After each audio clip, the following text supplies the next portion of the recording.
Good evening, everybody. Welcome. Thank you all very much for being here.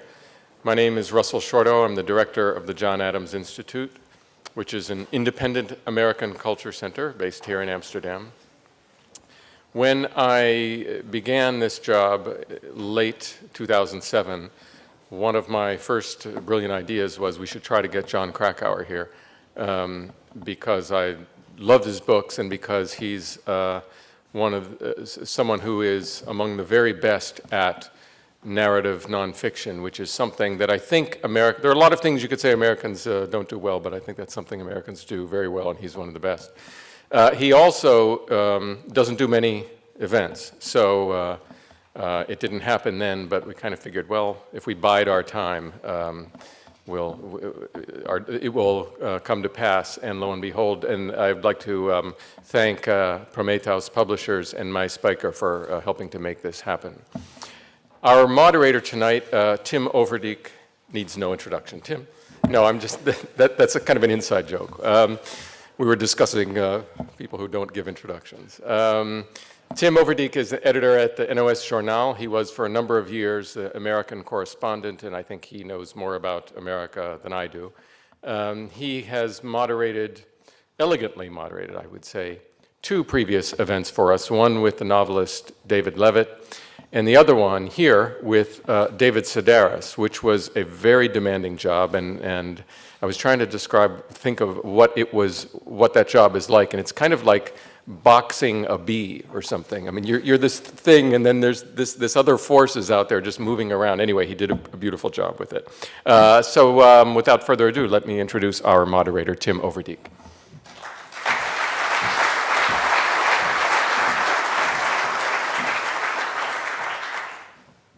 Okay, well, I won't hand the microphone to John then, which I had planned, but thanks, Russell. Preparing for this event, good evening.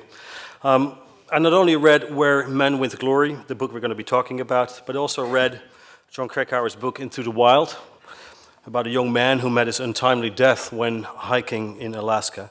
I also reread Into Thin Air, a book you're probably very familiar with, about a disastrous climbing expedition to Mount Everest, of which John was a member at the time.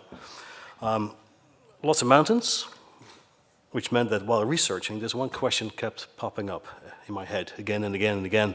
John, come on, the Netherlands? What the hell are you doing here? Most of this country below sea level. Great to have you here, John. We were just having dinner, had a great chat, and indeed, he doesn't do interviews, he doesn't go places often, so we're going to keep him here as long as we can. We're going to have you guys ask as many questions as possible, so he's only flying back tomorrow morning, so it should be a fun evening. Russell, thanks again for asking me to moderate, although another pressing question, why me? Disclaimer on my part, I am not much of a climber, or an athlete for that matter. I'm actually quite happy when I've chosen the stairs over the elevator in order to get my daily exercise. And we're going to be talking about stairs, by the way. He had a very funny anecdote about that in his hotel. So our conversation, John, will mostly be based on the love for a good story. And a good story it is, ladies and gentlemen. Pat Tillman was a professional American football player when the attacks of 9/11 took place. He was making very decent money at the time, living a cushy life as an American sports hero, and he didn't really have to worry about anything. Once you made it to the NFL, the National Football League, and you managed not to get hurt on the field for a couple of years, you may retire at an early age, and quite frankly, your financial future is set. But that was not what Pat Tillman was about. In short, very short, he quit his job, he signed up for the army, he went to Iraq, then to Afghanistan, and then he died. Killed by mistake by his own buddies.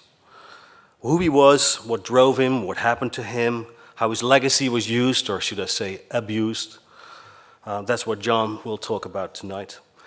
I talked about Pat Tillman myself as a journalist in April 2004, when I was based in Washington, D.C. as the U.S. correspondent for NOS, Dutch National Public Radio, and I remember it very vividly.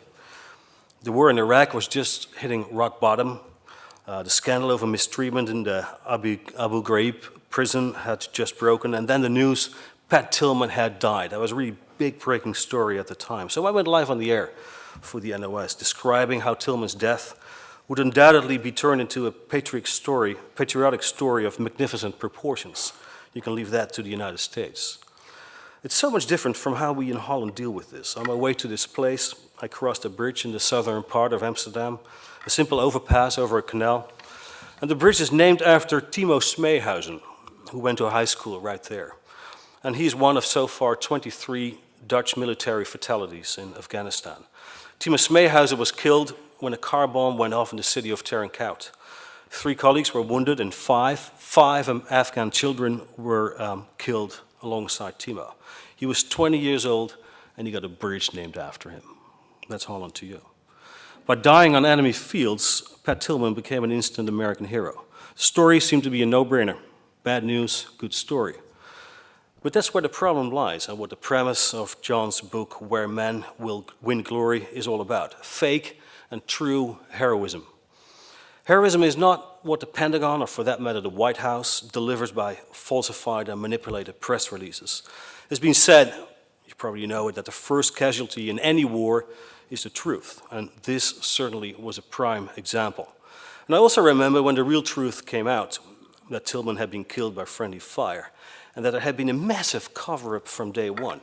And of course I reported on that as well. And thinking of that moment, and we were talking about it tonight and right here, right now, as a journalist, it still pisses me off.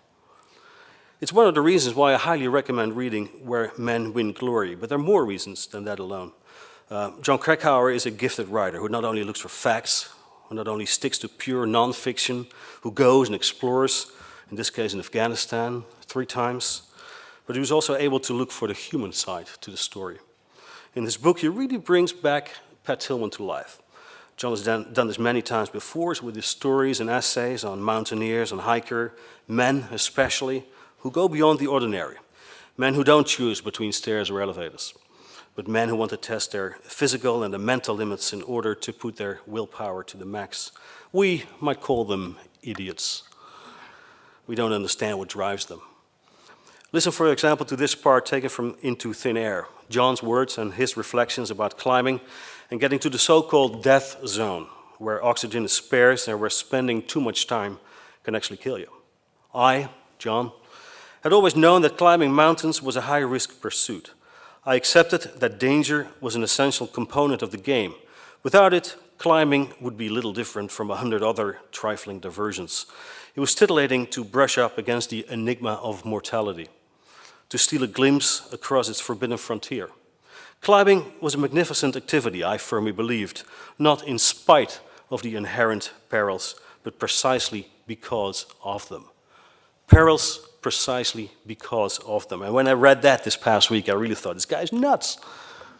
And maybe he is, we'll ask him later.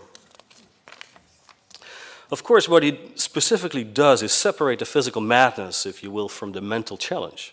We don't just read about a boy who dies a lonely death in the Alaska wilderness. We just don't follow a man climbing towards his inescapable demise on Everest. And we don't just see an American soldier fight for his life in Afghanistan and lose. We also find out about their insecurities, about love between sons and fathers, and in Pat Tillman's case, about a man who gives his word, keeps it, and pays the price. In a way, and this is a question that I will put to Jon later on, one might think that the writer identifies with his character. He wants to be him, or perhaps better put, he is him, with a noticeable exception that he'd rather not die. Jon Krakauer was 8 years old when his father took him to the mountains, when his father taught him how to climb. A skewed relationship, your words, Jon, between the son and the father, maybe another underlying theme in his work.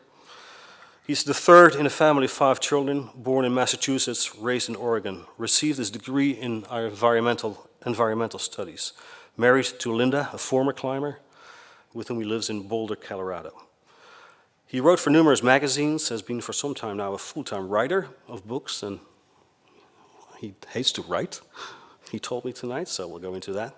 Books that will tell the tales of life and death. Into Thin Air was turned into a movie directed by Sean Penn. And I just cannot imagine that Pat Tillman's life story will not be seen on the screen at some point. A humble man, our guest here tonight. In an interview he once said how he had had many crappy jobs, but one of his favorites was working as a commercial fisherman in Alaska. What I loved about it, he said in that interview, was that you got paid for what you caught. Our catch for the evening, Jon Krakauer.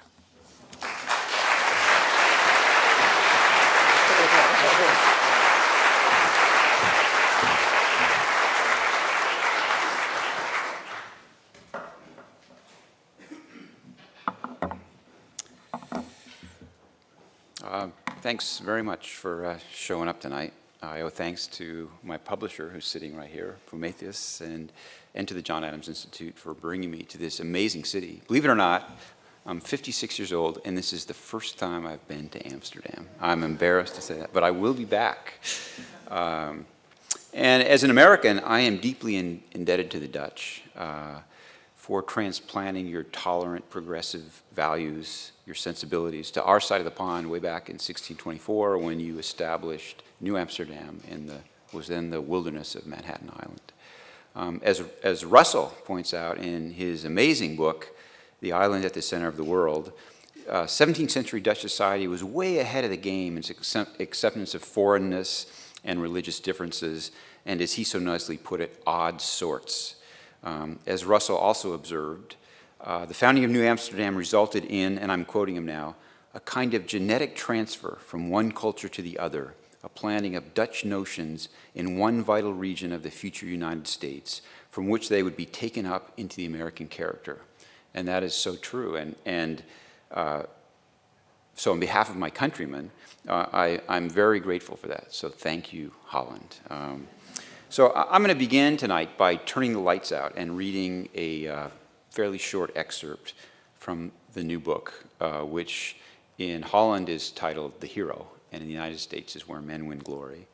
And after I finish reading, the lights will come back on, and Tim and I will have what I hope will be an interesting conversation, and then I'd be happy to answer any questions you have, and I'd be happy to sign books for as long as you want me to. So I'm really grateful to be invited here. So if we could have the lights out, I will begin.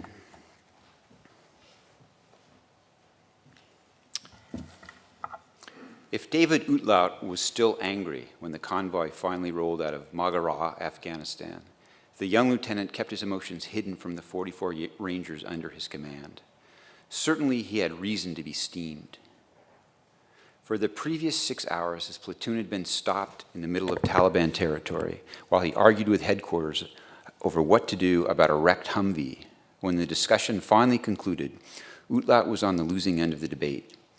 He was ordered to complete a series of problematic tasks before nightfall, and not nearly enough time remained to meet the deadline without taking dangerous chances. It was April 26, 2004. For 8 straight days, Uitlaat and his men had been combing the backcountry of Host Province, Afghanistan, for Taliban insurgents. The Rangers had slept in the mud, been soaked by freezing rain, humped up and down towering escarpments with insufficient rations. At one point, they got so hungry that one of the platoon's machine gunners had resorted to rooting in a garbage dump for edible morsels. But none of these tribulations had kept the unit from executing its mission. At 11:30 that morning, however, the harsh terrain delivered a terminal blow to one of the platoon's 11 vehicles, bringing the Rangers to a halt in Maghera, a village where the Taliban held sway. Both of the Humvee's tie rods had snapped, leaving its front wheels flopping uncontrollably in opposite directions. After the platoon mechanic determined that repairing it in the field was impossible, Uitlaat radioed headquarters and requested a helicopter to airlift the vehicle back to their base, an operation considered routine for a CH-47 Chinook.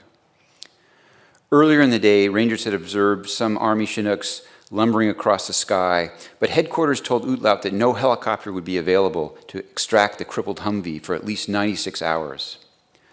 With a sling load operation ruled out, someone in the platoon suggested they simply pull the 50 caliber machine gun from the Humvee's turret, yank its radios, blow the damn thing up with C4 explosives so the Taliban couldn't salvage it, and abandon the wreckage where it lay. Uitlaat knew from a prior tour in Afghanistan, however, that destroying a vehicle, even a FUBAR vehicle, was strictly forbidden without approval from the commander of the 75th Ranger Regiment. Some other solution to the problem would be required. At 4 p.m., headquarters provided one. Uitlaat was ordered to split his platoon into 2 elements. Half his unit was directed to begin towing the damaged Humvee toward the only paved road in all of Host Province, which lay on the far side of a high massif. So this is Maghera, where the vehicle gave up the ghost. Half the platoon was supposed to go over this mountain and meet the paved road to get towed back to their base right here. The other half was supposed to just take this little detour to the town of Mana and clear it for weapons and Taliban. And there, once they cleared Mana, they were supposed to search every building in the settlement for enemy weapons. Word came down the chain of command, moreover, that, and I quote, this vehicle problem better not delay us anymore. The platoon leader was admonished to quit wasting time and put boots on the ground in Mana before nightfall. Host province was the home turf of Jalaluddin Haqqani, commander of Taliban forces in much of the country's eastern region, and one of Osama bin Laden's most trusted associates. Mana was the last village in the area that the Rangers needed to search for Haqqani's forces, and headquarters was adamant that they cleared at the earliest possible opportunity in order to conform to a schedule established weeks earlier by desk-bound officers at a distant base.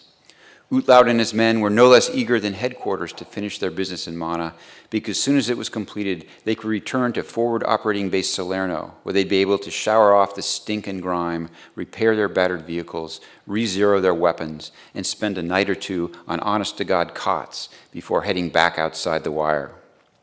But the Rangers on the ground weren't keen to take unnecessary risks simply to meet an arbitrary bureaucratic deadline.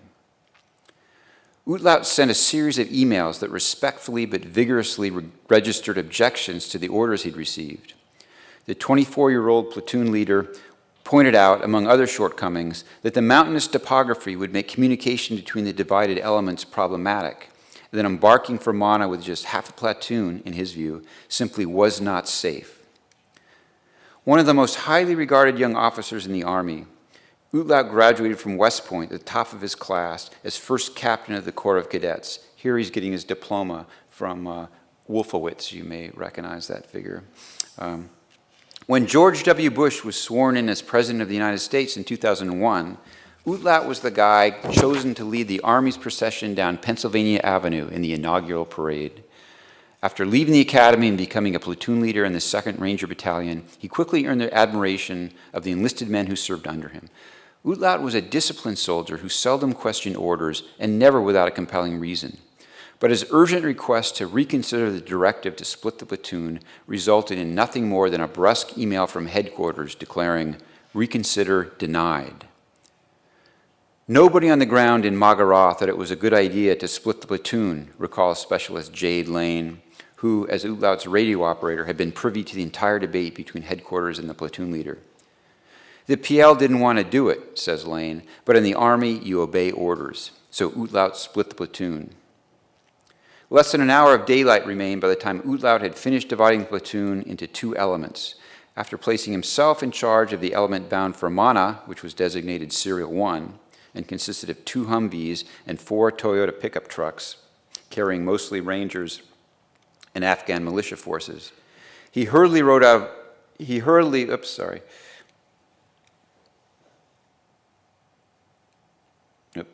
I'll just deal with that later. He hurriedly rolled out of Magarat in the lead Humvee at 6 p.m. Absent a road, Utlaut's convoy drove down an intermittently dry riverbed, followed closely by the 2nd element's convoy, which was designated Serial 2. A few minutes outside the village, they reached a fork in a road. Utlaut's convoy turned downstream to the left. Serial 2, towing the trashed Humvee, turned upstream to the right. Half a mile west of the junction where the convoys had separated and gone in opposite directions, Serial 1 entered the mouth of a spectacularly narrow canyon. And this video that I'm about to show is of that canyon where the ambush started. It was 6:10 p.m., and the lower flanks of the gorge already lay in shadow. The afternoon's warmth had been supplanted by the chill of the advancing evening, prompting the Rangers to put on Gore-Tex jackets beneath their body armor. The air smelled of sage, dust, and wood smoke rising from cooking fires in a nearby village. Ahead, the route snaked through a deep, crooked slot the river had gouged from the bedrock of the surrounding mountains. In places, the passage was only a foot or 2 wider than the Humvees and was constricted by vertical limestone cliffs that reduced the sky overhead to a pale blue stripe. Only by sharply craning their necks could the soldiers see the canyon rim. Up there on the heights, above the gloom of the valley floor, the otherwise barren slopes were dotted with graceful Chilgosa pines, still washed with sunlight, their silver bark and viridescent needles glowing in the fleeting rays. The magnificence of the setting was not lost on the rangers as their vehicles lurched over gravel berms and limestone ledges. But most of the rangers were less interested in the natural splendors than in the unnatural hazards that might be lurking somewhere above them. Specialist Russell Baer was in the convoy's fourth vehicle, a Toyota Hilux pickup. Turning to Sergeant Bradley Shepard, who was driving the truck, Baer declared, "This looks like those movies they showed us before we deployed. Back in the 1980s, the Afghans used to ambush the Russians in places just like this. They slaughtered them in these canyons from above. It's how they won the war." For the next 20 minutes, the convoy crept through the claustrophobic rift, forced by the severity of the terrain to move at an excruciatingly slow pace. The slot was so tight that the Humvee's fenders sometimes scraped against its sheer walls. The Rangers remained twitchy and anxious, expecting to be attacked from the high ground at any moment. According to Private Brian O'Neill, a rifleman, the canyon was very rough. There were large boulders everywhere, and the walls were at least 100 feet high on each side. I actually had to lay on top of the vehicle to be able to pull security. After 20 minutes, Utlaut's Humvee emerged from the western end of the slot. The valley opened, and the canyon floor broadened into a relatively flat gravel channel some 30 yards across. Corn and poppies grew in terrace plots of cultivated earth on both sides of the wadi. Clustered on a hillside just outside the mouth of the Narrows, 8 or 9 mud-walled buildings stood above the opium fields. Young Pashtun boys in filthy clothing ran up to the convoy as it rolled by, waving and laughing. The danger of an ambush appeared to have passed. Some of the soldiers were relieved. Others, though, felt oddly disappointed. They joined the Rangers to be part of its elite warrior culture. Engaging in mortal combat was not an aspect of their service they sought to avoid. To the contrary, they'd aspired to it since they were small boys and were itching to prove themselves under fire. Approximately half the platoon had never been in a firefight. Most of the untried Rangers yearned to experience the surreal atavistic rush of having to kill or be killed, a desire more common among the male population than is usually acknowledged in polite company. The unit had been in Afghanistan for 3 weeks without encountering a single bad guy, and their daily hunt for enemy fighters increasingly had the feel of a wild goose chase. More than a few of the Rangers were growing frustrated and had begun to contemplate the shameful possibility that their tour might end before they earned what the Army calls a Combat Infantry Badge, or CIB. This is a CIB. There were probably at least 10 or 15 Rangers in the platoon who did not yet have one of these little silver and blue medals and were impatient for something to go down. These soldiers must have felt a particular frisson when, a moment after driving past the laughing Pashtun kids, a series of loud explosions echoed from the Narrows behind them. I turned toward where we had just come from, says Russell Baer, and all of a sudden it looked like Star Wars back there. Red tracer rounds were flying up out of the canyon, lighting up the sky. I knew it was our guys getting hit. It was the other half of the platoon. The platoon's other element, Serial 2, was supposed to be miles away by then, towing the derelict Humvee in the opposite direction. Utlaut and his men had no idea why Serial 2 would impulsively reverse course and follow them, but apparently their counterparts in the other element had done precisely that, and were now caught in the middle of what looked and sounded like an intense firefight half a mile away. Serial 1 skidded to a halt, and the Rangers jumped out of their trucks and Humvees. Among them was a 27-year-old soldier named Patrick Tillman, previously employed as a strong safety in the National Football League, the most famous enlisted man in Afghanistan. When the World Trade Center came crashing to earth on September 11, 2001, Tillman had been a star player with the Arizona Cardinals, renowned for patrolling the defensive backfield with riveting intensity. But Tillman came from a family with a tradition of military service that went back several generations, and he believed that as an able-bodied American, he had a moral obligation to serve his country during a time of war. He didn't think he should be exempt from his duty as a citizen simply because he played professional football. So after the 2001 NFL season, he walked away from a $3.6 million contract and volunteered to spend the next 3 years of his life as an infantryman in the U.S. Army.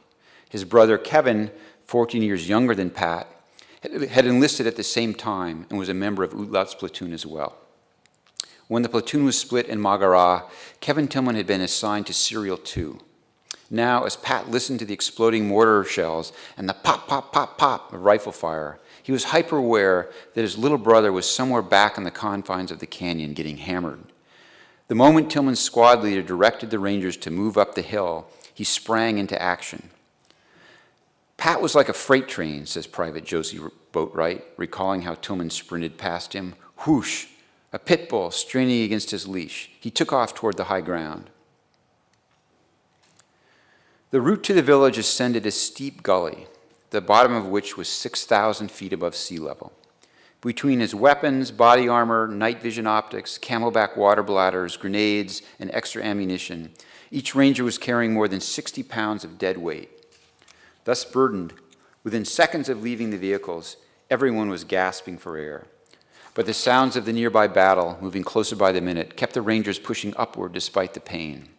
When they reached the village, the rangers performed what they call a hasty clear, passing quickly through the settlement without pausing to search inside any of the buildings, and then turned toward the crest of a spur that rose above the village. Tillman was among the first to arrive atop this spur, which was devoid of trees or other cover. After pausing for a few seconds to assess the lay of the land, he continued over the crest and scurried down the other side to a pair of low boulders. He was accompanied by Private Brian O'Neill and an Afghan soldier named Syed Farhad.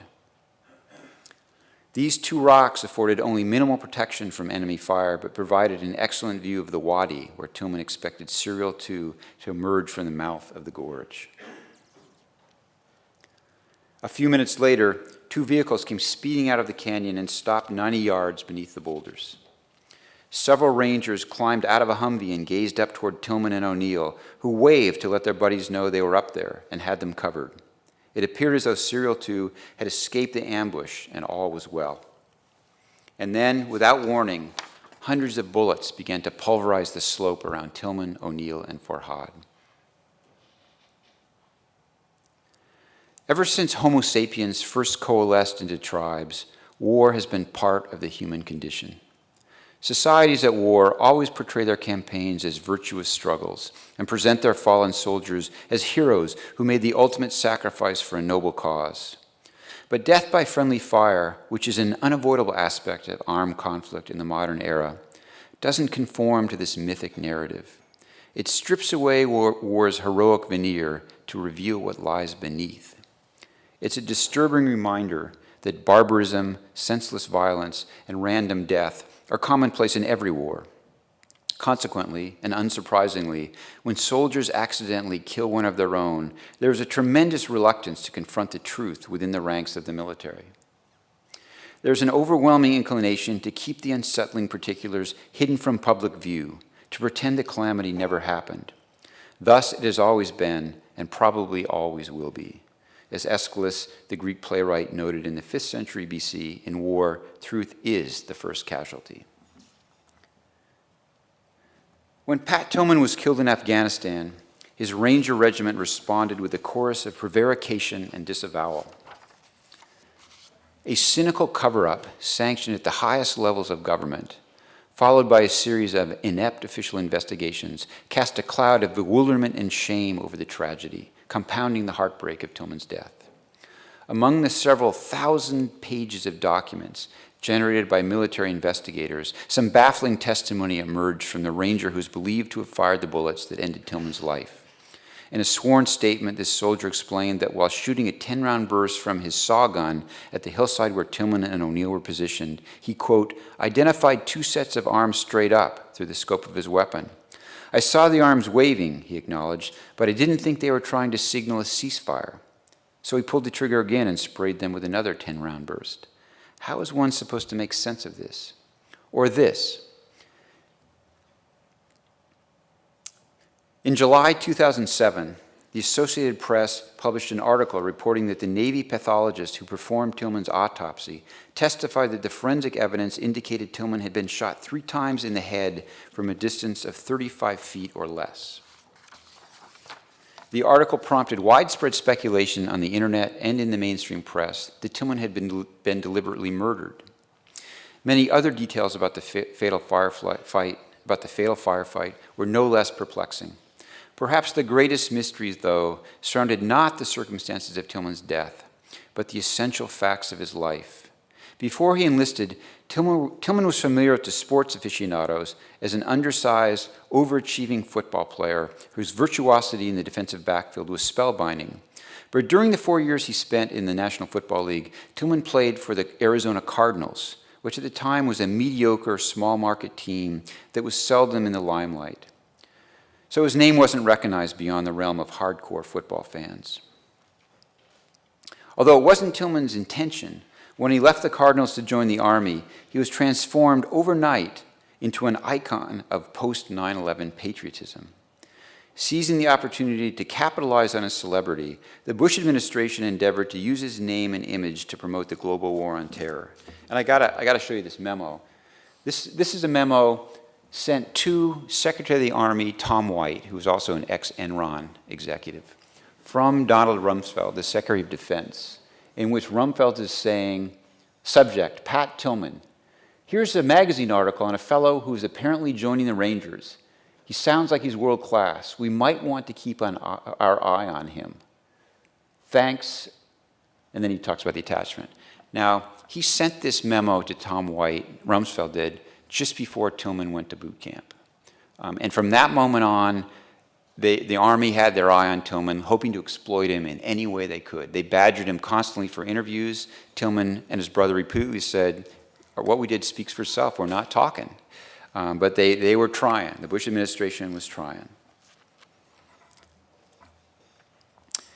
I mean, Tillman abhorred what the Bush administration was trying to do to him. He did not want to be the poster boy for the global war on terror.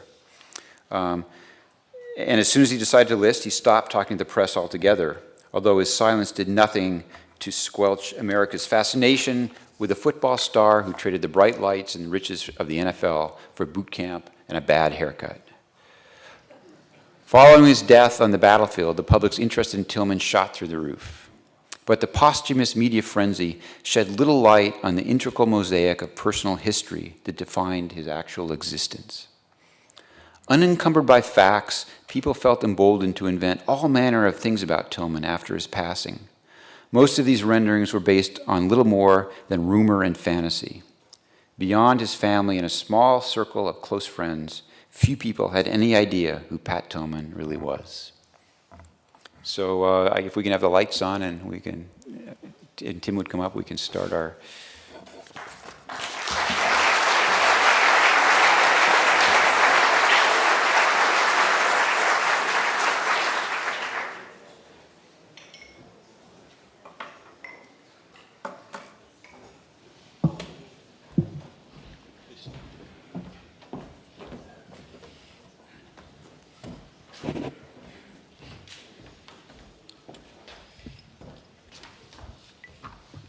It was great to have the video of Afghanistan there as well. It's a beautiful country. It is. Great climbing? It would be. I mean, if you could, the most dangerous part would not be the climbing, but it's got astonishing mountains and terrain of all kinds. Yeah. Wow. Especially the valley where you drive through. Yeah.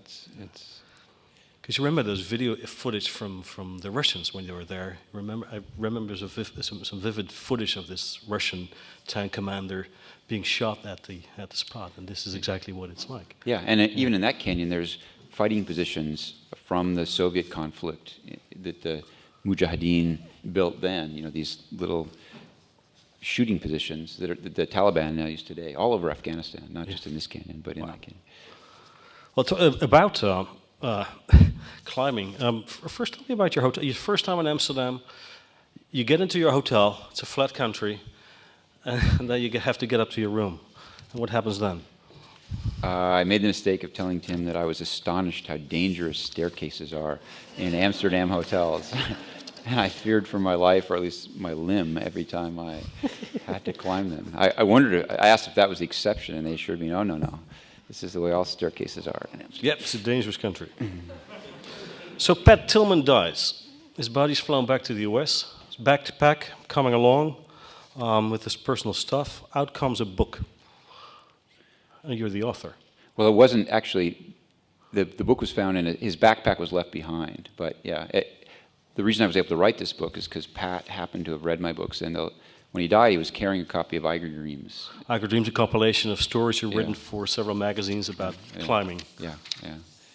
That's bizarre, isn't it? Yeah, it was a strange coincidence, but because of that, his wife had talked about my writing with him on many occasions. So she was a very private person.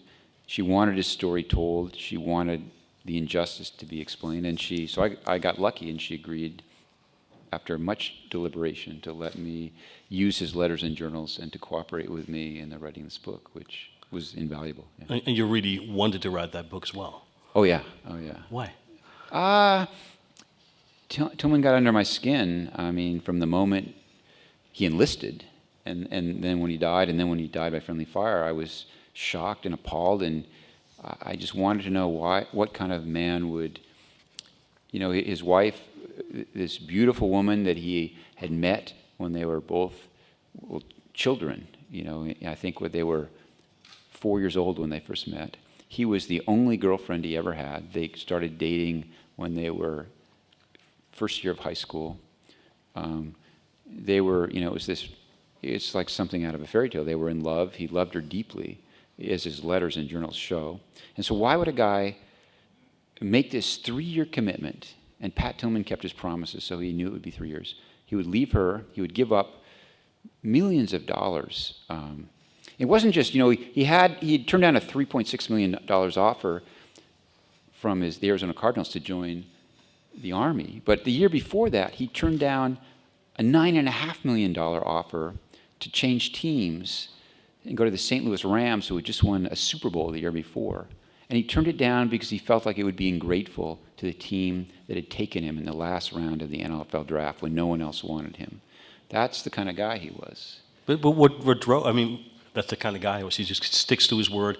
He signed up. He's going to do the full 3 years. He comes back after he's gone to Iraq. He has a chance to leave, and he stays, and he goes to Afghanistan, and then he gets killed. Right. But who was he then? Why did he He was an extraordinarily odd duck. He was admirable, but he's one of these guys that, he is an iconoclast. His mother talked about when he was a kid, he couldn't even steal a chocolate chip cookie without confessing it. He was sort of constitutionally incapable of telling a lie. He believed in doing the right thing. He loved life. He was loud and liked to drink and party and loved his friends. He wasn't a loner. He was this remarkable figure. And unlike, I identified with Chris McCandless to a large extent when I wrote the guy from Into the Wild. Into the Wild. Tillman, I'm nothing like Tillman, so it's not like I just was amazed by him and I'm drawn to, I wanted to understand him, which was the impetus for writing the book. I was fascinated by him. The more I learned, I went to Afghanistan for the first time for 2.5 months and embedded, before I had a book contract, before I'd read his journals, before I had permission from his wife to even cooperate, because I really wanted to write the book, and I felt like, there's almost nothing in this book about my own experiences in Afghanistan, but I felt like I needed to I never was in the military, I was never in a war. I just needed to spend a lot of time to see what it's like to be in the Army, to see what it's like when you're shot at. So you went there before the book was actually, before you were actually going to write? Oh yeah, I talked to my publisher that I was thinking about this, because I needed the Army. It's really easy to get embedded in the U.S. Army. You can do it. I did it online, but you need to tell who your employer is, what newspaper you work for. And I was self-employed, and I wrote books. So I said I was writing a book about the war in Afghanistan, which was true as far as it went.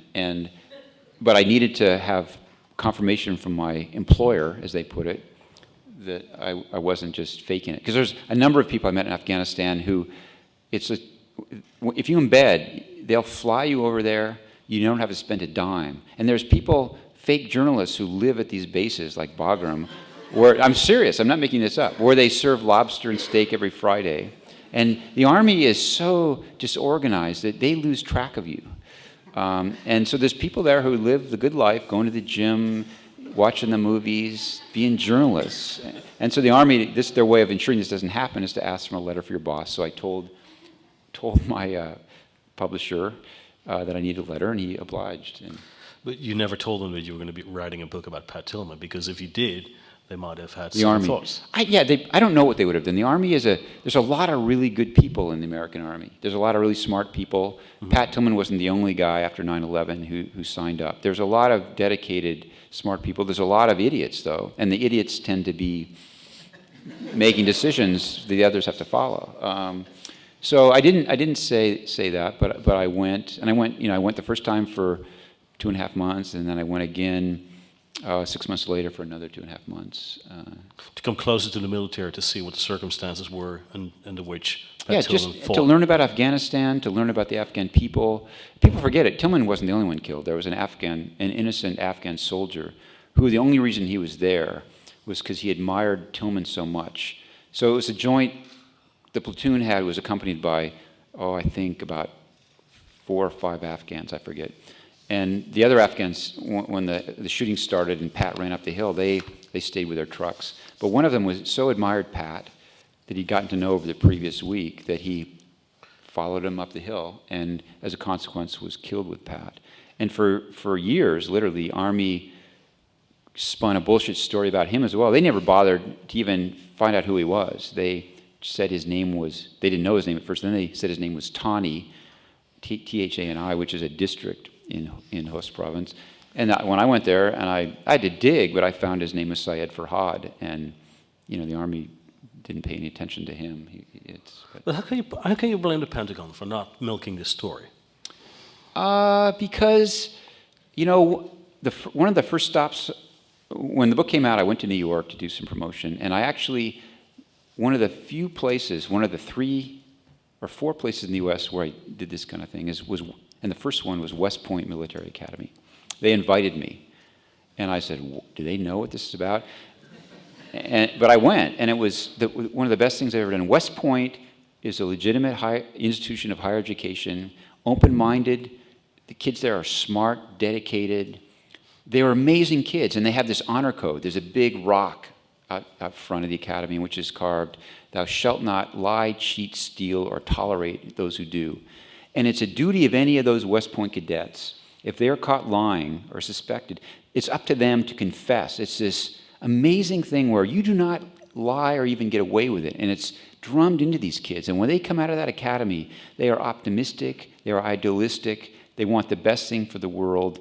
If those are the future of our military, kids like that, we're all in good shape. The problem is the Army corrupts them.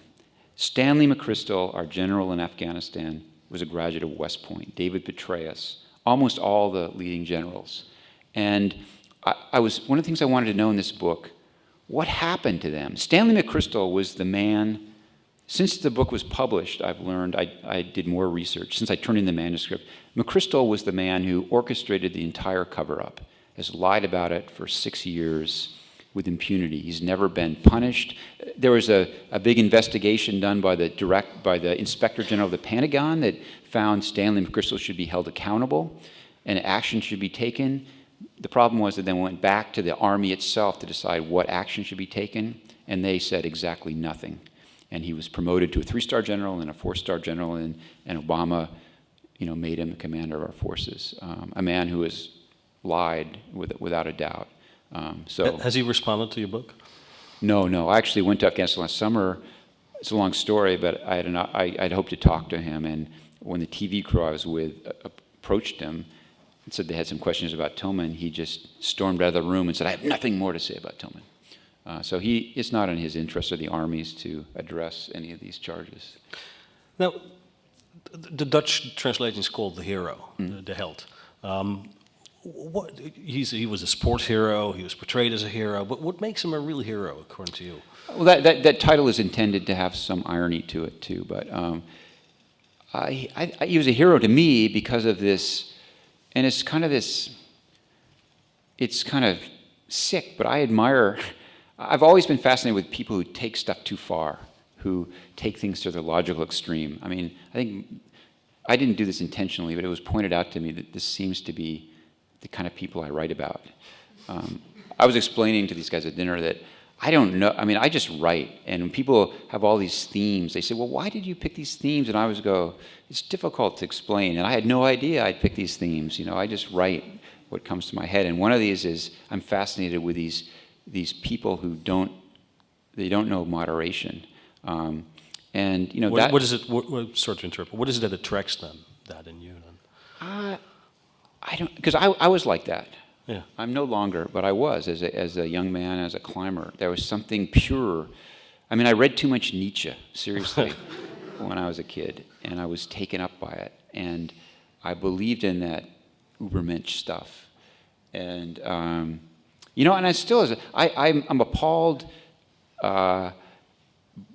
You know, my wife and I made conscious decision not to have kids, and one of the main reasons, and I'm not being facetious, was that I worried my kid would be too much like me, and you know, I just wouldn't want it. I wouldn't want to have a kid like me. I'd be terrified, you know.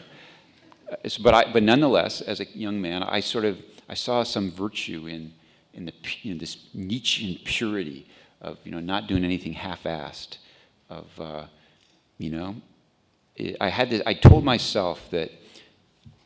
You know, I believed in the value of risk-taking. I still do. And, you know, risk isn't worth taking if the outcome is known, if success is guaranteed, if you know you're going to survive. That's not a risk. That was my thinking when I was 23. I no longer think that. I still believe there's great value in risk-taking. I just don't think it has to be physical risk. There's other more important risks that I've tended to avoid in my life, emotional risks. So I still believe in the value of risk-taking, but you know, I was this kind of unpleasant, obnoxious, you know, extremist of myself. My book about the Mormons, I was fascinated with religious extremists who take things too far. It's part of that same theme that I, of course, planned all along. But it's true. I mean, I'm fascinated with these religious fanatics. What is it that, you know, makes one person recognize that when God is talking to them, telling to murder his sister-in-law and her young daughter, that, wait a minute, something's wrong. And another person says, I don't want to do this, but I must obey God. I mean, that's a especially valid question in this day and age. Well, but in a way, you do admire those people for going to the extreme, whether it's good or bad. Well, that's or where it's what's sick. the word? I'm fascinated. I'm fascinated. Yeah. I have this perverse fascination, and I recognize that streak in myself. So. Tell me more. No. I mean, I'm old. I'm 56. I've matured. When was the point that you realized it was not worth taking the risks that might kill you, or that something bad? I'm embarrassed to say it was very late in life. You know, I climbed Everest when I was 42, and that had a profound effect on me. And that was a big turning point. But I still climb a lot, but I've really dialed down the risk. You know, it probably took me till I was almost 50 to appreciate that life can be pretty good without, you know, pushing things so hard. It's also quite something to decide not to have kids because being afraid of that they might turn out like you. If you knew me, you wouldn't think that was. What is it? What is it? What is it then? No, it's true. I was, you know, I come from a pretty wild family, and. You know, if I had a kid who was like me or even a little more, I mean, I was a terrible son, you know. I was not a reasonable kid. I wouldn't know how to handle a kid like me. I'm being dead serious. I just wouldn't. Your dad took you out to the mountains when you were 8. Mm-hmm. Was that, if you look at all the stuff you've written and done, was that a bit of a decisive moment that you only later realized that, you know, being out here in the mountains? Yeah, for my 8th birthday, I grew up in Oregon from the time I was 2. And it's nearby Seattle, a big city in the Northwest. In 1964, when I was 8, or 1962, I'm sorry, when I was 8, was the Seattle World's Fair, which was big hype back then. And they had this Space Needle and the monorail. And my parents gave me the choice. My father gave me the choice. For my 8th birthday, I could either go to the World's Fair and go up the Space Needle and ride the monorail, or climb this lumpish mountain near my home called the South Sister. And it was a tough call. I agonized over monorail or the South Sister. But I picked climbing. And even though it was this mountain that is climbed by small children and house pets, I was terrified and cried and made my father turn around. I'm afraid of heights. I have been. I mean, this isn't funny also. Wait a minute. You're afraid of heights. Yeah. One of the things I realized in life was when you're afraid of something, the best way to deal with it is to confront it. Okay. And that works. It works often. Well, that makes sense. Yeah. But then to go to Afghanistan, then to go up to Mount Everest, where 4 of the 6 team members die, taking it to the extreme. Well, no, I know it doesn't. Yeah. It makes sense if you're a reasonable person. Yeah. The mother of Pat Tillman had written a book about Yeah. her son. But how different is it from this book? It's very different. It's a mother's tribute, and it's a very good book. It's heart-wrenching. Yeah. I recommend it. But it's a mother's book, so she sees Pat. She knows him much better than I do. But sometimes it helps to have distance. She, however, I gotta say, none of this, we know nothing about Pat Tillman. She's an amazing woman who was lied to over and over again by the Army, sandbagged, stonewalled. They tried everything they could to make her go away, and she would not, and she has not yet. And it was her perseverance through what has now been 7 official investigations is why we know as much as we do. So I'm in debt to her. I'm in awe of her. And, she will never get over this. She won't, You yourself actually at some point had to stop writing because the research was again too much to you. Yeah, it was my own fault. Because the book was supposed to come out in 2008, came out last year.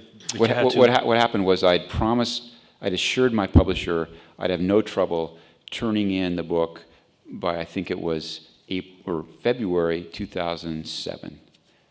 And then what happened was, right about February 2007, I blundered upon this other friendly fire incident that I write about in the book, in which what I was amazed to find out, and no one knew, is that when I was reading Pat Tillman's journal, and when he enlisted, like most of us, he had no clue that George Bush was fucking going to invade Iraq.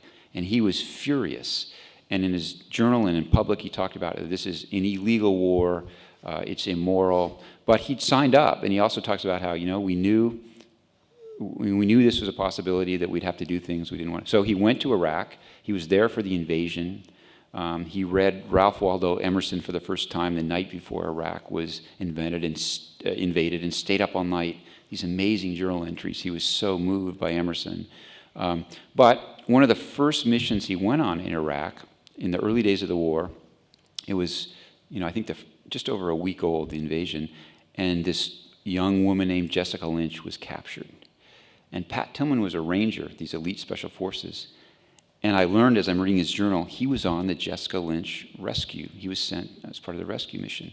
And Tillman, being this free thinker, before anyone else, in the Army certainly, this is even before the rescue got underway, he showed up for the staging of the rescue 2 days before it happened. He looked around and said, this is a single private. There were, 8 or 9 other people captured. No effort was being made to rescue them, but there's thousands of people here. The invasion has been stopped, in effect, to rescue this one private. This is fishy. This is a PR stunt. He wrote that in his journal. Something isn't right. I wish Jessica Lynch the best, but this is a PR stunt. And when the story gets stranger is what I learned is, and to this day most people don't know, is that the whole Jessica Lynch rescue, we all know now, was propaganda. It was a publicity stunt. And it was staged because as part of the Jessica Lynch incident, 17 U.S. Marines were killed by friendly fire that same day as part of that same battle. And this was the first week of the war, and things were already starting to go bad. And the Bush administration, Rumsfeld, were terrified that support was going to turn at this crucial juncture. So they cooked up this rescue and they knew it would generate huge publicity. This West Virginia school, this young, petite, tiny West Virginia farm girl, is captured and, shoots at the Taliban, is raped and brutalized and knifed, and with her last bullet, she keeps firing and is finally captured, and we rescued her. It was all bullshit. She was never raped. She was never stabbed. She never fired a bullet. But that cover-up, I don't know if you guys in Holland remember, but the press could write about nothing else. So Yeah, I remember, because I reported on that as well. Yeah. We were fucked by the Pentagon then as well. Yeah. It was indeed this enormous story, and it only slowly but surely came out that was not true. And what was so amazing or so abrasive is that it was so embellished, the story about like we rescued her outrageous. and she was fighting, and none of that was true. But something like has to come out somehow. And well, it did. It came out eventually, weeks later, but no one paid attention. I mean, by the time it came out, it was the Brits who sort of uncovered it. But the thing was, the Pentagon realized we threw this whopper out there, and it covered up. To this day, most people don't know that 17 Marines were killed that day by friendly fire. And it worked. So another of these terrible ironies is Pat Tillman was involved in that rescue. They spun this propaganda. It worked. So when Tillman was killed 13 months later, they basically did the same thing again. You might say, how could you cover up the death of the most famous soldier in the Army by friendly fire? And the Pentagon thought, well, it kind of worked before, so what do we got to lose? And because it started on day one, the day that he died. They decided to come up with cover. They knew right away. They knew within 24 hours he was killed by friendly fire. They started this cover-up. They gave him a fraudulent medal, the third highest medal, and they went to amazing lengths. You know, they burned his uniform. They burned his journals. They violated regulations and protocols up and down the chain of command. And this all, you know, and a lot of people said, the Army to this day will not admit it. They say, you know, it was innocent mistakes made by enlisted men who meant well. This was all orchestrated by General Stanley McChrystal. He was the guy that ordered this and oversaw it. He was the guy that signed the fraudulent medal recommendation. His lawyer, you know, it just goes on. And this is what the Army did. And to this day, they won't even admit it. And it makes you angry. It makes me very angry. Yeah, sure. It's all tied up because we're asked to. I believe in a strong military. I believe Afghanistan is a wonderful place, a tragic place. I don't believe we should simply pull out. I do believe, however, that there's no solution to the problems of Afghanistan.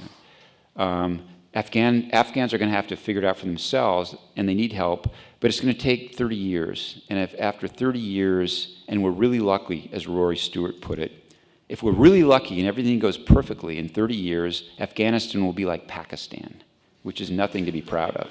But that's better. It's more dangerous. That's better than things are today. And as Stewart also points out, you've got to be realistic. You know, we've just increased the troop level to 100,000 Americans. You guys still have 2,000 Dutch. Not sure how long they'll be there. No, the Dutch government actually has fallen because of. I know. What do you think of that? Have you followed it's that? fascinating. I did follow it, and I don't know what to make of that. The Dutch have lost a high proportion of soldiers, but I don't know. I don't believe we should just abandon Afghanistan. I think we need to reduce, instead of increasing the troops, I think what you should do is decrease them to a very small level, 10 or 20,000, that you can sustain for 30 years, that the countries will tolerate perhaps. Americans aren't going to go for spending trillions of dollars for 30 years and having thousands of Americans die. They might go for having 10,000 special forces keeping Al-Qaeda at bay. You know, a sustainable. Afghanistan's going to have to figure this out for themselves. They need their own. Karzai, the government. You have no idea till you've been in Afghanistan how corrupt that government is. It's worse than no government by far. The Afghan National Army, which is supposed to, we're building it so it can take over. What a joke! It's never going to be effective. The Afghan Army. I spent almost 3 months embedded with the Afghan Army, and they're all stoned all the time on heroin and Nazwar and hashish. They can't repair their vehicles. They depend on Americans for their ammunition. One day with the Afghans, we did a Hearts and Minds mission to a nearby village right on the Pakistan border. We gave them blankets and beans and rice, and we won all these Hearts and Minds. That night, the same people who dealt out the blankets snuck down from their outpost and at gunpoint extorted money from these very villagers. So you just won a few Hearts and Minds, then turn the whole area against you. So that's what we're dealing with. So sticking to the decision, as the Dutch government did, by pulling out this year, it was a mistake. I don't know. I don't know enough. I would be hesitant. It's such a fucked up mess with all the options are not just bad, they're terrible. So I don't know what to do. I can't, maybe the best thing is to pull out. I just, having been there and thinking what will happen to the women of Afghanistan who, at least in Kabul and a few other places, have hope now. They don't have to wear burqas. They're not treated like cattle, which when you're in the countryside, it's one of the most depressing and frightening things I saw was the way women are treated throughout the country.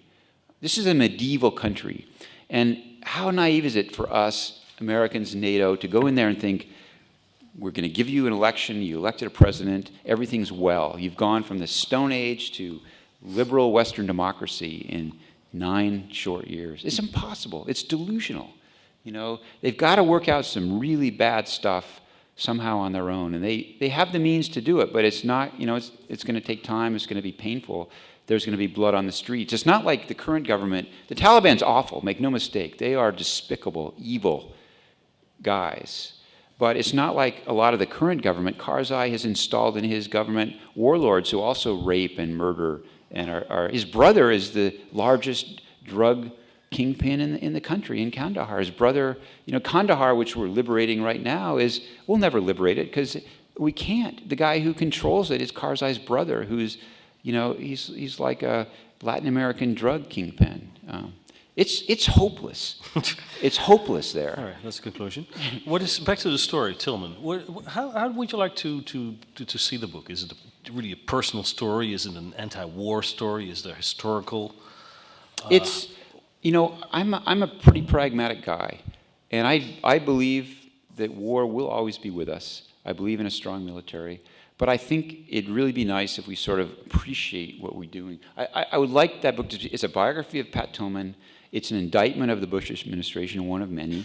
But I also want it to be more than that. I wanted to show how this idealistic young man was swept up by the currents of history, as so many idealistic young men are. You don't know what's going to happen. You don't know who's going to be elected. You don't know who they're going to decide to invade. And that was I wanted sort of this big picture.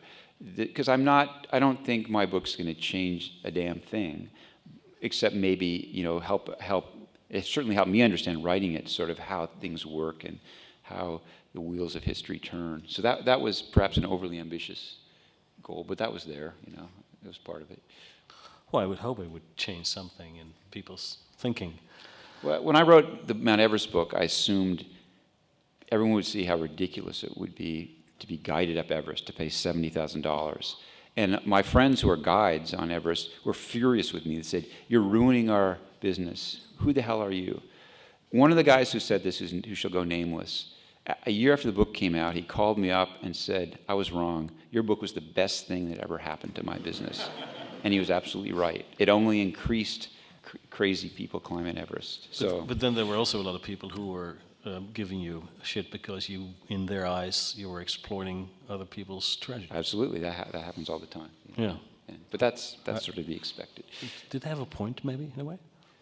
Sure. I mean, as a journalist, one of the best books, anyone who's a writer should read Janet Malcolm's The Journalist and the Murderer, which opens with one of the most troubling paragraphs for us writers. And I can only paraphrase it, and it's something like, any writer who isn't a fool and a liar recognizes that what he does is morally indefensible. And she's saying that only partially tongue-in-cheek. Her point is that when you're a writer, you're kind of an inadvertent con man. That it's like battling insurance companies do this all the time, and when you're sick in America, you don't stand a chance against them. So you talk to a subject, and you explain what you're going to do, and the naive subject assumes you're going to tell their story. But as a journalist, you're not. Your responsibility is to tell your version of the truth. And she says, if you told them the truth, you should do that. But I've learned that when you tell people, I quote people Janet Malcolm when I had to have them read that book, and it never deters anybody because they don't really understand it. They still sort of think, well, my story is what your story is, and it's not. I mean, I don't think journalism is morally indefensible. I think I'm not ashamed of what I do. Most of the time, I take pride in what I do, and the slings and arrows are part of the job, and I've grown a thick skin. From a writer's standpoint, I was wondering when I reread the Everest book, how do you take notes up there? I'm a firm believer in a tape recorder usually, because I've done this experiment, and I take other journalists to task that when I'm interviewing someone, a lot of journalists just take notes. And daily journalists, newspaper people have to. You can't, transcribing is dull and time-consuming. But a few times, just to see how accurate my note taking, and I'm good at shorthand, I ran a tape recorder and took notes, and I was appalled at how many quotes. I usually got the gist of it right, but the quotes themselves were not what they actually said. So I believe in using a tape recorder. I do it whenever possible. Take your own notes. What you see No, I record what people say to Okay. me. And but on Everest, you can't use a tape recorder because it's 60 below zero, 100 below zero. So on Everest, I did take copious notes. I kept notebooks in all my pockets. I had one of those space pens that writes upside down underwater free. And so I took notes. The problem on Everest was, when you're hypoxic, when your oxygen runs out, a lot of the notes were just So, what I did was, when I got back from Everest, I didn't trust my memory. I interviewed every climber who would talk to me and tried to reconcile all these wildly different accounts of what happened. Which also led to an amazing part of that story, you remembering someone coming down, never and it was someone else, and that guy actually died. Yeah. It was... The anecdote you're referring to is one of my close friends on Everest was one of the guides, Andy Harris, a Kiwi, a New Zealander. And, I got down early through the storm and was at the tent. And the next morning, when we realized people were missing, I went outside, around the call, and I found what I was sure were Andy Harris's. I thought I'd seen him, and I was sure I found his crampon tracks. In the storm, I thought he'd walked off the South Col over the Losi Face and fallen to his death, and I reported this in the magazine article I wrote. And only later did I learn that didn't happen at all, and I corrected that in the book, that in fact, he was called back up the mountain by Rob Hall, and he died up somewhere near the summit. So, yeah, I've gotten things wrong, and I always will. I always have. Every journalist does. I think what's important is to try to correct those in future editions. So. Should we turn it over, Russell, for questions? I would think so. I'm sure that a lot of people have questions. There's a microphone on both sides. But actually you do, because other people can't hear you then. So.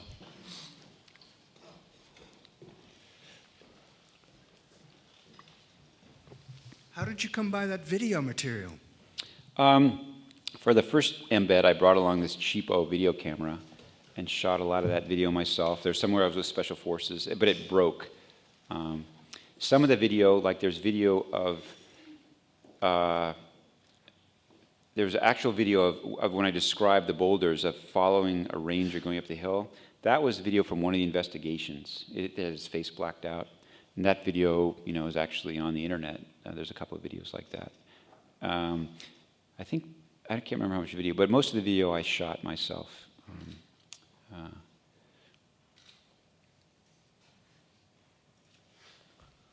Actually, let's. Okay, sorry, I'll let switch. Tim. Hi. In the introduction, we were told that you hate writing, and I'd love to hear a little bit about where that comes from, and also if you're willing to talk a little bit about your influences that shaped you as a writer. I do hate writing because it's so hard. I love the research. If I could, I would do all the research for years and never stop. But writing, I have writer's block literally every day when I start, and there's a blank computer screen, and I typically spend about 6 hours of the day trying to write the first sentence. I'm not exaggerating. And then I panic and realize I haven't written my 700-word quota, which I have to set, and get the words done by 3 in the morning. And my influences, I was a carpenter and a fisherman. I was a bad student. I was a climbing bum, literally, in college and afterwards. And I became a writer because there was a recession, and I was tired of pounding nails. I considered going to law school and actually took the LSAT, or actually studied for it and realized this is crazy, I can't be a lawyer. So I'm self-taught, and I've always been a reader, and I read a lot of what a lot of people who write the kind of nonfiction I do. I read John McPhee, Tracy Kidder, Janet Malcolm, just a good narrative nonfiction compulsively. And when I found something that really worked for me, I'd read it over and over again and try to figure, and I'm sure, and really I didn't learn how to write till I started freelancing. And I had to pay the bills. I had no money. My wife didn't have a job. And I wrote for everyone and anyone who would hire me. And I wrote one year I wrote 60 articles, probably maybe 2 or 3 of which I wouldn't have been embarrassed to show people. They were horrible, but I learned how to write, writing stuff for, Drek. But you learn how to hold, you also, you have to sell articles as a freelancer. One of the hardest parts is editors get thousands of letters a week, if not a day. And I learned how you have a page, and that first line, you've got to attract and hold their attention. And that's a valuable skill as a writer. You learn how to grab readers by the throat and not let them go. They keep turning pages. Writing is hard. It's really hard, I think, for me. But is it a process? I find it unbelievable. We've read your books, and it's so beautifully written. The valleys in Afghanistan, how you're, it's true. How can you, is it just finding the words, and how do you do that then? I don't know. It's hard. It's not. I don't sit down and wait for the muse to strike. It's craft. It is using what I've learned and forcing myself. The great thing about writer, the only reason I can be a writer is I'm not a good writer, but I think I'm a good editor of my own stuff at least. You can write it down, and if you can recognize it as shit, you can rewrite it as many times as you need to improve it. And that's a wonderful thing for people like me. I have friends who write brilliant first drafts, and I'm not one of them, and I envy that. But I can't write like that. My first drafts, I don't show them to anybody. People would say, they would fire me right away. You're never going to write anything. So, and I'm not kidding. I'm dead serious. You enjoy the researching more. I love the research. It's fascinating. That's when you learn the interesting stuff. Yeah. And so when you write in the mornings, you write at night? How do you get through it? Drinks? I have deadlines, and then I have to quit researching. And from climbing, I've learned I can focus for a long time. I can focus. I can write for 16. When I have to, I can write for 16 hours a day or more. I wrote the Mount Everest book. I'd agreed to go on an expedition to Antarctica. I started writing that book on September 1st. I got the book contract. On December 1st, I was going to Antarctica for 2 or 3 months. I had to turn it in before I left, and I wrote over 100,000 words in 3 months, which I didn't think I would ever have done. Because I had a deadline, I just wrote every day and had this quota, and I did it. So, just a quick follow. I'm sorry. Yeah. Just a quick follow up on that. You said that the book Into the Wild was the only book that you really enjoyed writing. Yeah. Why was that? I don't know. It was short. It was really fun to research. It was my first book. It was like I saw this as my liberation from writing direct for magazines. Okay. And I was still writing direct for magazines while I wrote it. So it was sort of such a nice contrast that. I don't have to write about the 10 best fucking places to live or whatever. I can write something I care about. And I really cared about Chris McCandless, and I really cared about what he did and how he died. So that makes it fun to read. Well, I assumed every book would be like that, and none of them have been like that. So, poor soul. Yeah. As a self-taught journalist myself, I certainly recognize what you say about the struggle and the hard work and the craft. But I was particularly intrigued by what you said about the relationship between journalism and truth. And you said you never really tell somebody else's story. You tell your own crafted version of their story. At the same time, you were really trying to get at the truth. Absolutely. About Pat Tillman. So what's the relationship between the journalist's tormented relationship to some sort of autonomous truth out there and the hard truth that you were trying to get out about Pat Tillman's death? That's a really good question. First of all, you have to recognize that truth, our understanding of the truth is always changing. And I always assume that, our understanding will change over time, and I'm never going to have the final word, and I will have to amend my version. But I take the responsibility of journalists extremely seriously. And I'm trying to find out the truth as best I can. You always go into a project with an agenda, bias, but I don't. When I start doing the research, I don't write to a script. I don't know how things are going to turn out. It's always a better story and more interesting to find out what really happened. So it's not like I go looking only to tell one side of the story. I want to tell, the truth is, you can't invent the truth. It's always the best story. The real story of Jessica Lynch was so much more interesting as a story than what the Army cooked up. So I try really hard to figure stuff out, and it's hard. You have 20 people on your list to interview, and you've interviewed 16 of them, and one of them has been good, and the others have been worthless. And you think, do I really want to spend 3 days flying to Cleveland, talking to someone, and I'm not getting anything? I should probably just I don't need it. I've already got one person who I think is telling the truth. And then you say, fuck, I'll call everybody. And the last person on the list turns out to be, this has happened to me time and time again, someone who changes your whole understanding of the story and or is the key figure. I mean, one thing I learned from John McPhee and Tracy Kidder is that a really good central character can make a book. You find someone who's controversial and strong, outspoken and quirky, you're telling it accurately, but you quote them, you build a story around him.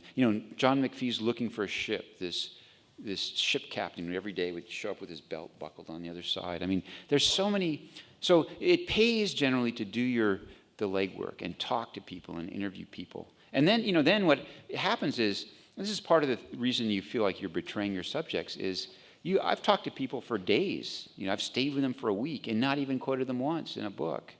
And you feel like you've let them down, and they feel let down, But that's you have to be ruthless. When you're telling the story, you're trying to tell it the truth.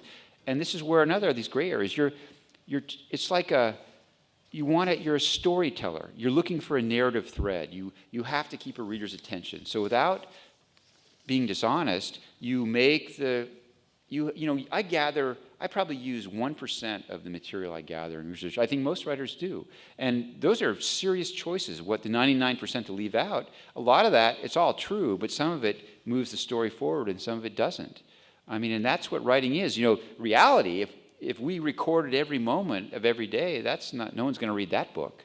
So you have to make narrative choices, and there's a moral component to that. Well, which begs the question, is this the definitive account of Pat Tillman's death? This is as true as I could make it. I don't expect it to, I think there will be, I've already made corrections to the next edition coming out, so I'm sure other people will too. I mean, and people will probably find me wrong on stuff. But you got to take your best shot. You don't want to be, it's embarrassing, it's humiliating to be found wrong and make mistakes. So there's high incentives just from pride alone to get things right. So I try very hard. I take pride. I'm a hard-working writer. I'm the drudge. I'm the guy who researches the fuck out of stuff because he doesn't want to start writing, That's who I am. Did you talk to Trevor Alders? The I guy tried. Is the man who actually shot Pat Tillman. I tried hard. I called his relatives. I called him. I did talk briefly to Greg Baker, the man who drove the truck that killed Tillman, the gun truck. Mm-hmm. And he didn't expect me to know how to reach him. So when I called him, I got in about Greg. I'm Jon Krakauer. I'm writing a book about Pat Tillman. I'm hoping you'll talk to me. I'd love to hear your version of the story. Not interested. That happens. That's to be expected.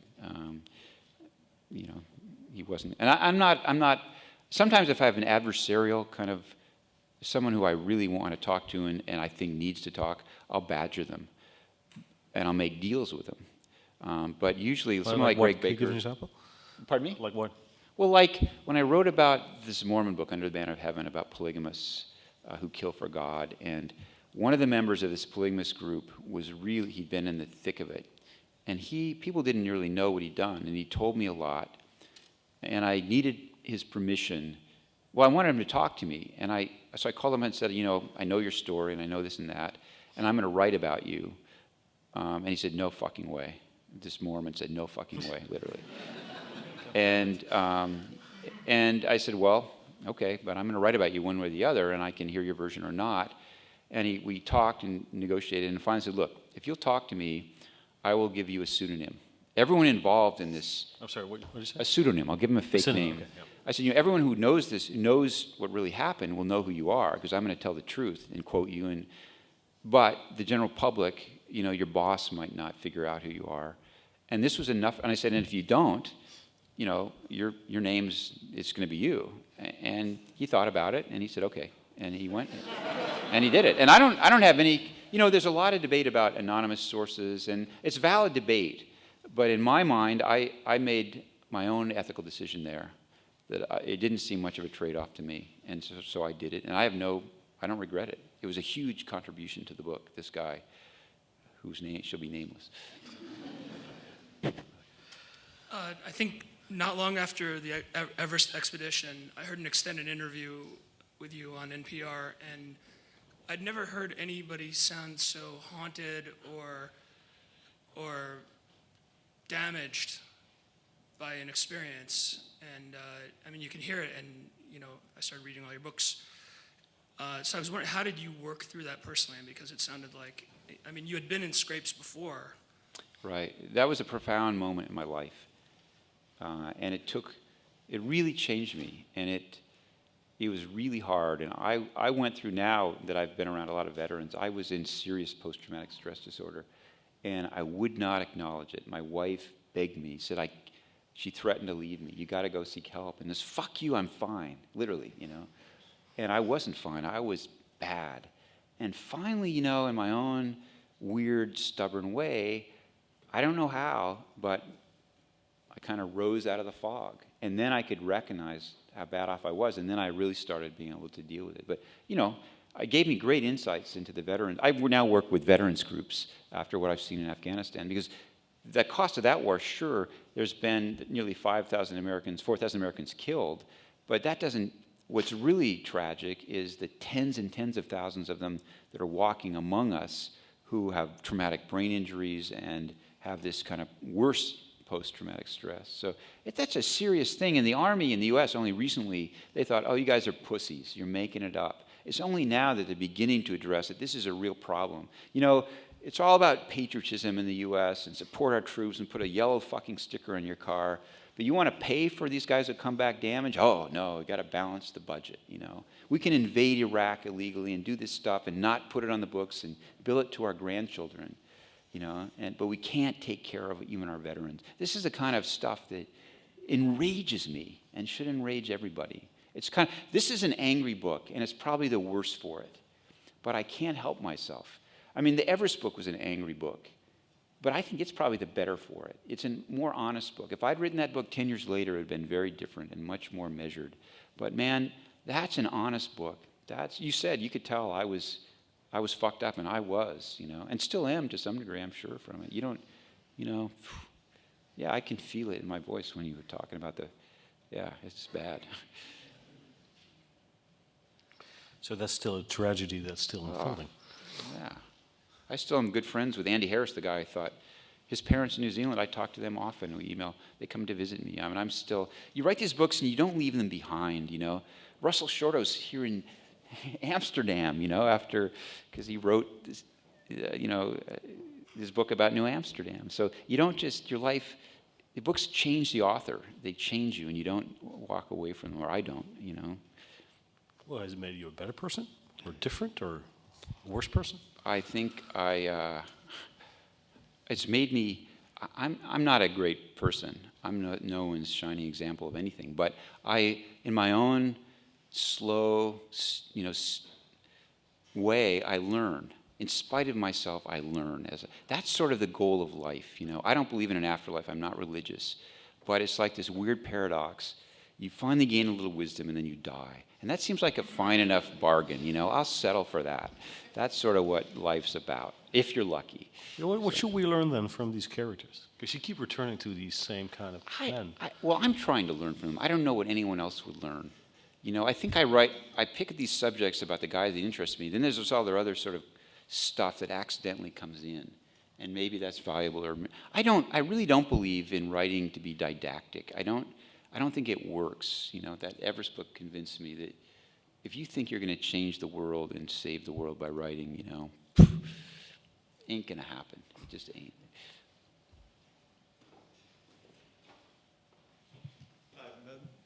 Thanks. It's a fascinating conversation. I have a question for both of you, perhaps. That you expressed some shock at the Jessica Lynch story, then shock at the Pat Tillman story. And as you say, you're 56 years old. Tim, you're younger, but you're both experienced writers. And I'm wondering why you would have been shocked that the amount of propaganda and spin that was put out by the military, since we've seen that since the history of warfare has begun. Right. And just a smaller second, maybe not a smaller second question. You wrote about men winning glory.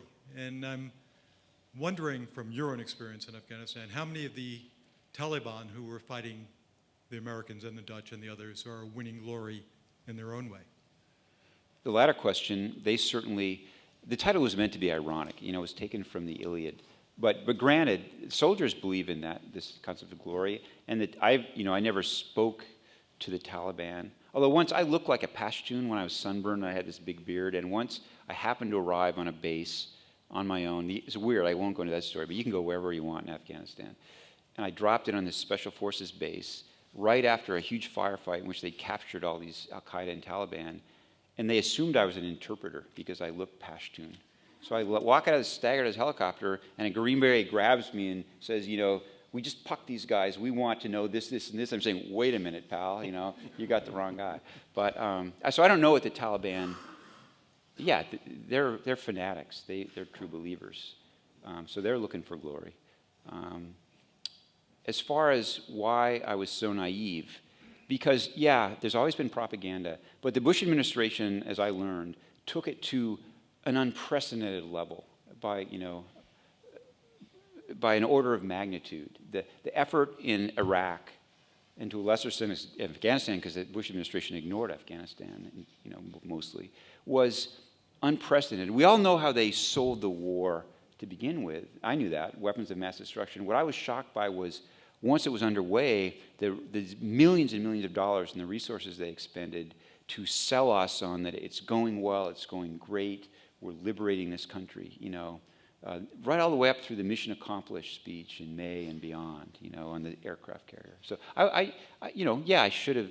I didn't know. I've never written. I mean, Tim should answer this because he's a real reporter. He's spent time in Washington and New York. Well, you only report on what you get. You put it in context. You try and analyze it based on your experience. And you know what's happening. You know that there's propaganda. You know that they're trying to tell you stories, and you can't check it. You can't check it, and that's why this book is so important. This is where you take the time. You talk to the people. You go out there, and you find the truth, and you find the journals. You read his journals, and it brings this man alive who will actually have the real story. I mean, this is the real work. This is a journalist story.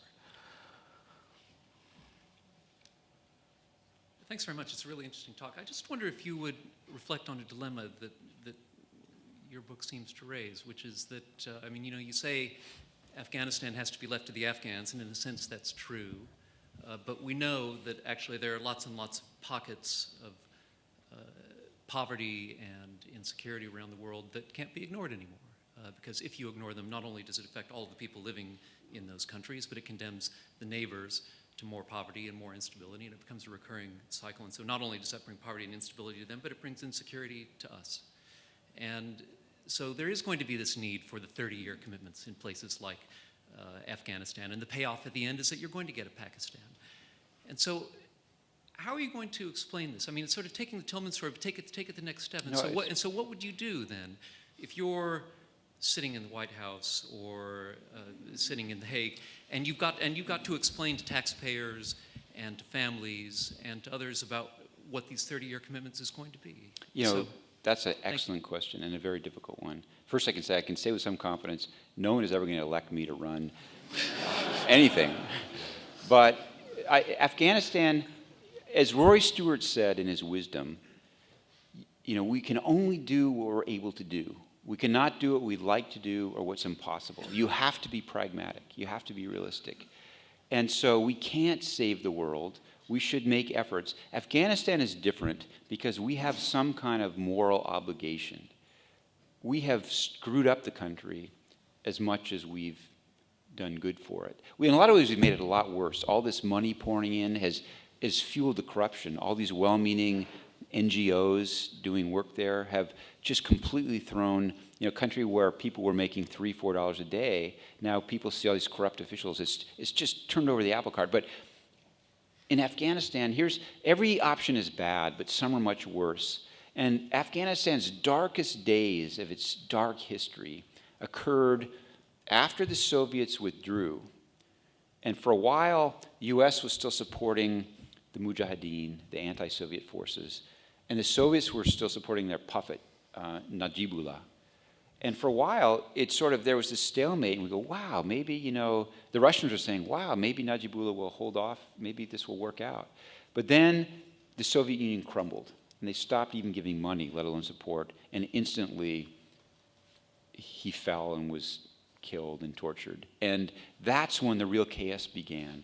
Afghans, it's this country that's never been unified, really. And they fight each other unless they have a common enemy. And after they no longer had a common enemy, all the warlords turned on each other. And it was, if anyone's been to Kabul, much of it is still bombed out rubble. And I assumed, wow, Soviets, relics from the Soviet era. And it's simply not true. I learned right away that Kabul was just, during the Soviet occupation, Kabul had functioning governments, and it was largely untouched. It was a lovely city to live in. All that happened afterwards, this Afghans turning on Afghans, this utter chaos, just tens of thousands of people dying, anarchy at its worst. And if we simply pull out, that's the most likely scenario. It'll go back to that kind of chaos. So I think, however, it's going to be bad no matter what, but that's what we're going to try to avoid. That sort of might be possible. I'm not even sure. And in the interest, because that might be possible, that's enough for me to justify making this investment of 10 or 20,000 troops and a lot of money and some lives, because the option is just unthinkable. It's different. I know that things are terrible in the Sudan and the Congo and you name it, but we mean well, but we don't know how to fix things like that. Afghanistan, we've contributed to the problem, and we contributed, as my book points out. From the get-go, the storyline in the United States is that Jimmy Carter was furious about the Soviet invasion of Afghanistan, and that's why we boycotted the 1980 Olympics and all that stuff. Well, that's bullshit. We were baiting the Russians to invade. We were doing everything we could to provoke them to invade, so we would have this Cold War advantage. So in a large extent, it's just we didn't see the unintended consequences. We didn't see the blowback. So in a very real sense, Americans have some responsibility not to do something, whatever we can. We can't save the country, but I think we might be able to prevent that kind of unthinkable anarchy and chaos. So that's not a very good answer, and maybe it's just dodging the question, but that's the best I can come up with. Any question? Right. Oh, I'm sorry, I didn't see you. You mentioned Nietzsche in the beginning of the evening, and if he's not really an option anymore, but it's more like choosing the worst out of bad options. What is the figure that remains? Schopenhauer? I try to stay away from the philosophers these days. They seem dangerous, and I don't know. I mean, I don't know. I've learned. One of the things I've learned in spite of myself is that,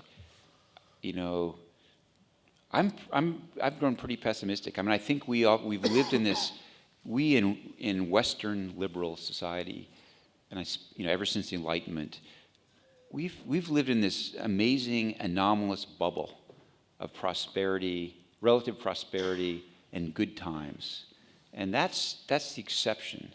And I'm becoming more and more Malthusian. How does that for a philosopher? I mean, does that warm your heart? So there's your answer. That's who I think like. I admire these days. Yeah. Can I come back one more time to the friendly fire incident and the possibility that it may have been an intentional friendly fire, which makes it a very unfriendly fire incident. You showed us the article in by the Associated Press article. In your book, you disavow it more or less. Yet you give at least one hint that Tillman was disliked because of his status. What is your present reading on the possibility that it may have been intentional friendly fire? I apologize. I put this in the introduction. I read the first prologue of the book, and I left that in because it really is still debated on the internet and is meant as sort of a teaser. But in the book, I researched this as thorough as I could, and I am utterly convinced, absolutely beyond a shadow of a doubt, that he was not killed intentionally. And it comes from the military coroner's report is vague, but his results then Marie Tillman took to the best gunshot coroner in the world, and showed me beyond a shadow of a doubt that he was killed by a diameter bullet he was killed by a saw gun, this squad automatic weapon, by Trevor Alders. And that, there's no doubt, that gun could easily have done it and did do it. It's the only weapon that could have done it. And originally it didn't make sense because the Army claimed that they were 200 yards away when they killed Tillman. Well, I've analyzed it. They were probably about 60 feet away when they killed Tillman. You know, that's like from here to the back row. You know, I could throw a ball and hit someone back there. So it wasn't a great feat of marksmanship to kill him. It was entirely possible, and he was mostly loved. And let's say that Donald Rumsfeld did want to kill Pat Tillman for some reason, although even Rumsfeld must have realized this is going to cause more trouble than it's worth. All they would have needed to do was hire an Afghan for $50 to kill him, and then kill the Afghan, and the Mujahideen did it, the Taliban did it. You know, the Army would be incapable of carrying out such a complex, 2 squads time for this, screaming out of the canyon, killing the right. Think about it, they couldn't do that if they tried, they just couldn't. No, but it might have been a single intentional action. It just wasn't, because we know which gun killed him, and if they had killed him, they wanted to kill him intentionally, they wouldn't have done it then in that chaos. It really was chaos. It really was.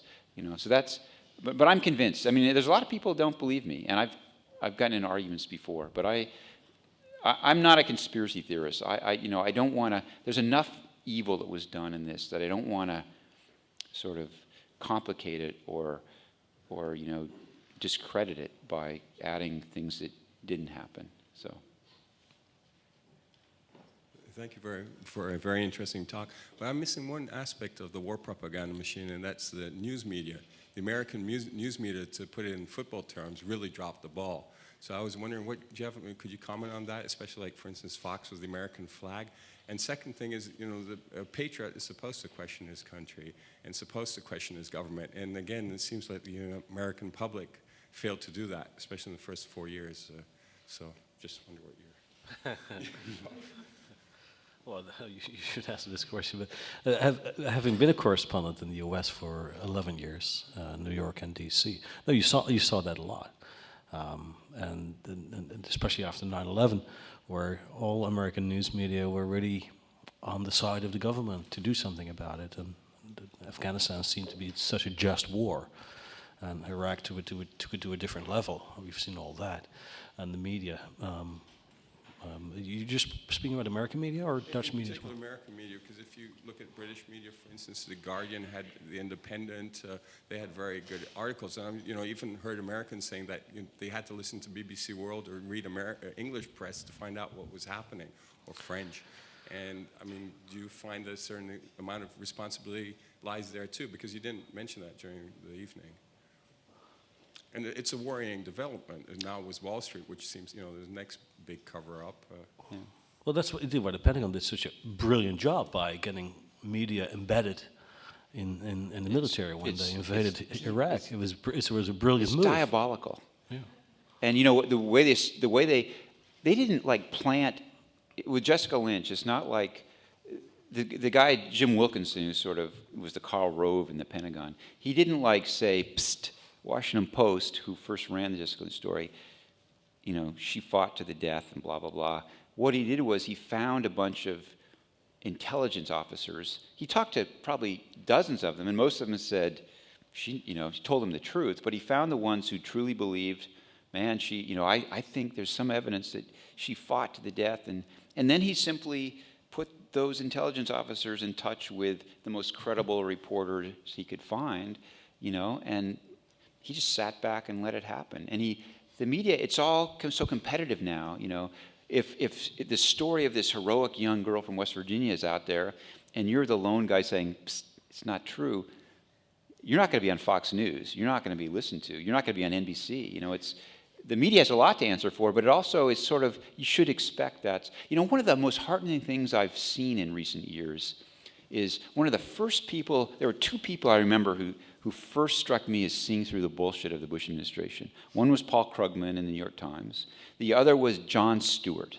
And what's great about Jon Stewart is my foster son, who came from this polygamous community in Utah, and the only knowledge of the world he had until he came to Colorado when he was 17 was from Fox News. And he totally believed it. And then he came to Boulder and started watching Jon Stewart and immediately realized people like Jon Stewart reach people who aren't critical thinkers, who haven't been trained to be critical thinkers. So, yeah, I'm not saying it's really sad commentary that Jon Stewart is, the best news we have. He says, I'm a comedian, but there's at least some hope in that. I mean, also, it's, sure, reporters need to be better, but you're up against some, embedding reporters was diabolical. The way they, give leaks, they're also competitive. Okay, I'm going to give you, this reporter, access to intelligence guys who really believe it and are convincing. It's tough to fight that. Yeah, the Brits were way ahead of it.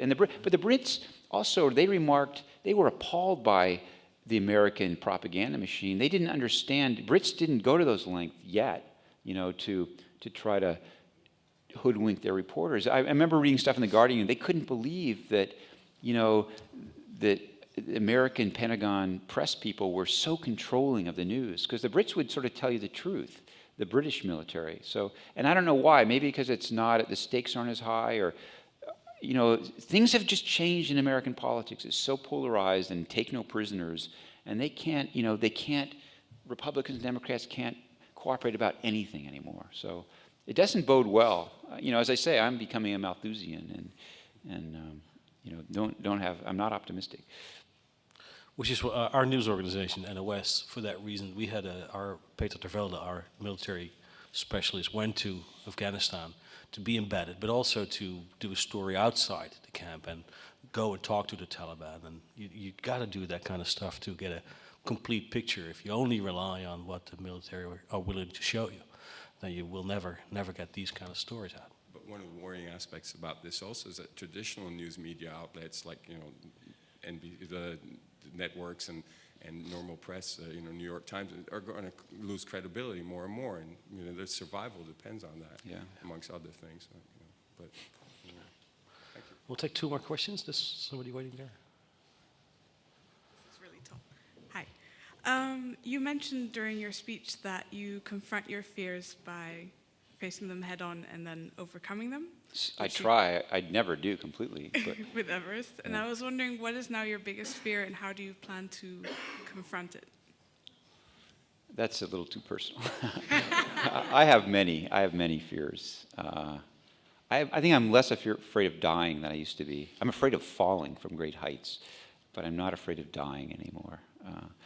But I have to recommend a book that's hilarious and funny.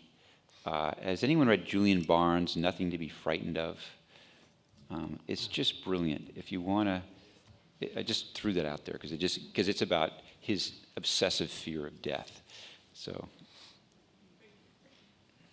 Any last question? Here. Okay. In writing your last book, were you put under pressure in any way by the US government? And if you are not, isn't that very worrying because they don't care that the truth comes out anymore after 6 years?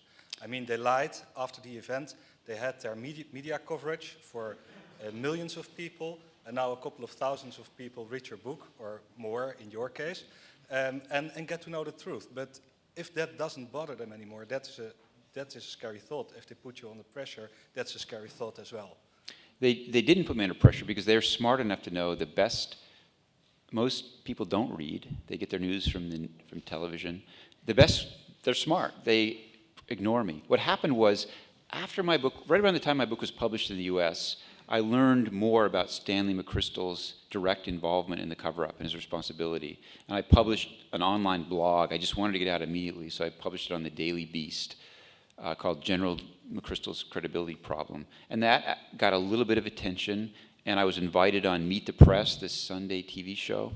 And I tell you, the Pentagon has ears out there because the host, David Gregory, the host of that show, invited me on a Wednesday. I said, yeah, I'll come. I'll be there Sunday to talk about McChrystal. And then Thursday, the next day, David Gregory got a call from the Pentagon saying, you should not have Krakauer on your show. They were worried about TV. He's got it all wrong. He's well-meaning, but the guy doesn't understand. And David Gregory called me over on Saturday and said, you're not going to believe this. He said, a four-star general called me. I can't give you his name. It's a long-time contact I have in Washington. He's very credible. And they're really worried about you coming on the show. This is going to be great, you know?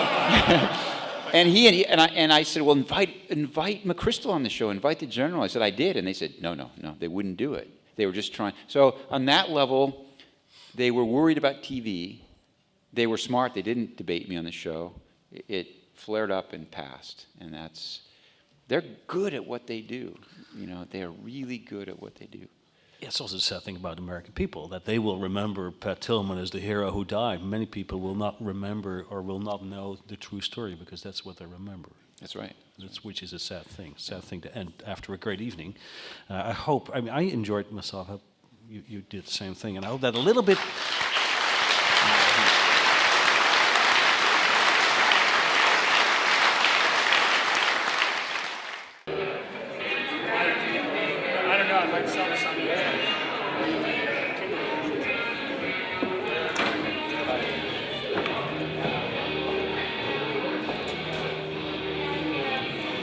All right, thanks for coming. Thanks so much. Yeah.